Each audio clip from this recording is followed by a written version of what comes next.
Hey, what's up? I'm back again. What do you know? We're back in Texas, home sweet Texas home, and it's Cinco de Mayo.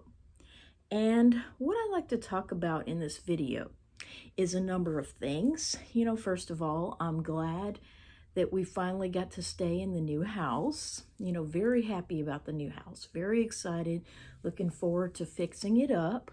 Even though my dad's probably gonna fight me every step of the way and try to force me to accept things or live with things that could be better. It's just so hard to live with someone who could be happy, with the bare minimum accommodations, which is what we've had. And today marks 7 years since I decided for the first time to come live with my dad, which didn't happen until September of 2015. So it's been about 7 years that I've lived at this dumpy apartment. But it's just so hard to live with someone who would be happy with a naked light bulb and nothing but the standard mini blinds that all apartments come with on the windows. No special window treatments, no nothing. His mindset is that if it isn't broke, don't fix it. You know what I'm saying? It's like he just literally doesn't give a crap. The ugliest house in the world is fine with him as long as it's a roof over his head. And, he just doesn't aspire to have more. He doesn't aspire, to be superior to anyone or even equal in any way. You know what I'm saying? If everyone in the neighborhood has a better looking house than his, well, so be it in his mind.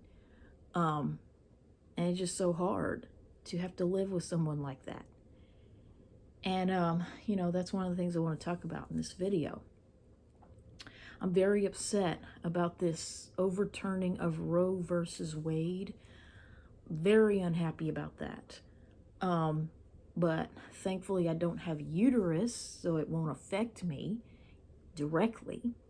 Okay, I do live in Texas, and I've never been anywhere that wouldn't be affected by it, meaning I've never physically been to a blue state in my life. I have only ever traveled within red states, as they're called.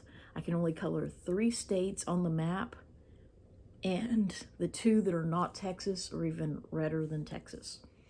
So it's the one that we're going to move to. I'd love to be moving to a different place, but I don't know. So, it does affect me, but not directly. Like I've stated before, I'm thankful for every day that I get to live without a uterus, because I feel like I should have had that surgery at the age of 12. But the way that it affects me is my sister still has a uterus, and she's going to be 30. Wow. In just a few days.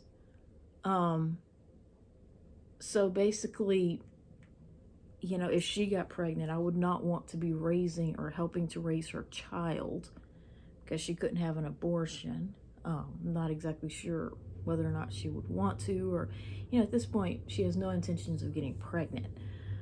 And, in the condition she's in from the car wreck, I hope she doesn't. So neither one of us have ever been pregnant, and that's a good thing. But it's just something that I don't think, I just think it's ridiculous that they would try to overturn that and make it impossible for women in Texas and all the states I've ever been to, which is only 3 of them, to get abortions.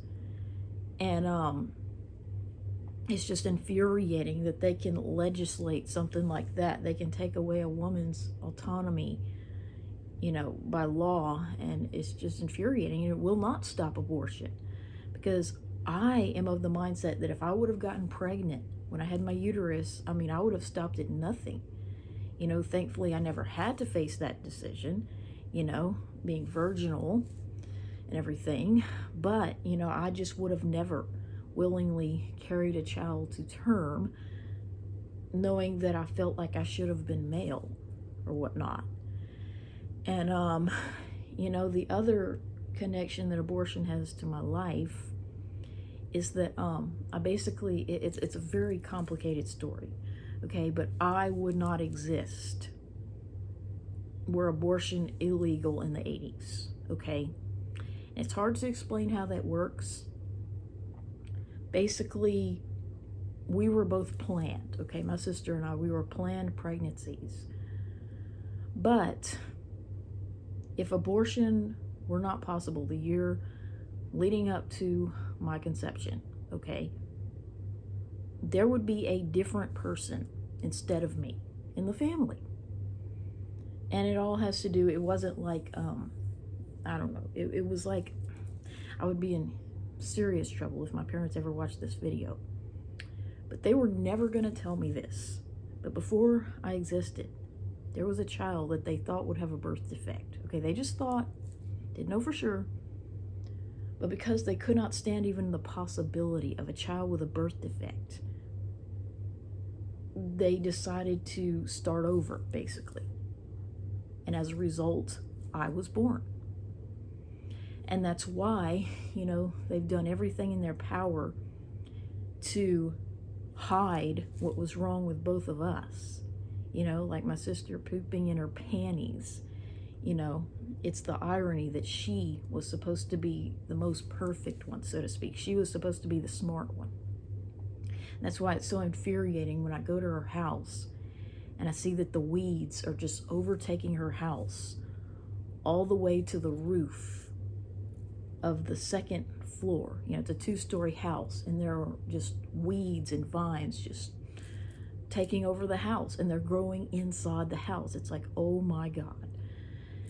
And that no good boyfriend that she has won't do anything about it. Neither will my dad. Unless I tell them to, and tell them how gross that is, that the cats, you know, she has 5 cats and a dog, and they're eating the weeds that are growing into the house. Like, do you even realize that that is how buildings burn down? Or that's one way, is when you have weeds like that that grow into the building and then they die, then they dry out, and then somebody throws a cigarette butt and it sets them on fire. I mean, do they even realize how serious that is to abandon a house like that? I don't think they do. But, you know, it's just infuriating because my mom did not want a child, or my parents, they didn't want to raise a child with a birth defect. They were never going to tell me what happened in the 80s because they knew that it might affect how I felt about them. And it did. It's a long story as to how I found that out too. But nevertheless, I'm glad that women had the right to an abortion, because if there hadn't been an abortion, guess who wouldn't exist? You know, they would have been raising a whole other child, a whole different person, not me, okay? Because a pregnant woman does not get pregnant with another child. It is impossible, okay? When you're 7 or 8 months pregnant, you do not get pregnant with another child. You know, my mom has said, well, you might have another sibling, or you might have an older sibling if that hadn't happened. No, I wouldn't exist. Okay, do the math. If a woman is 7 or 8 months pregnant, she cannot get pregnant with another child. Therefore, I couldn't exist. It would be someone else. They would have raised someone totally different besides me. So anyway, life would be different, but, you know, what could have happened did. And so I'm glad women have the right to abort their child. And I don't want that to change. You know, I think women should have the right because they have no power. You know, if they can't decide not to be pregnant, well, they have no power whatsoever. And so, you know, Cinco de Mayo, and I really hate that they're trying to take that away every step of the way. And, you know, I would want my sister to have that right. You know, it's the strangest thing. It's like I voted a straight red ticket, you know, all Republican candidates. But then they ask, should women have the right to an abortion? And I put yes on that one clause. I've always put yes, women should have the right to a safe, legal abortion. You know, I would have wanted that right when I had a uterus, and I would want my sister to have that right. So before this video gets way too long, I'll go ahead and post it.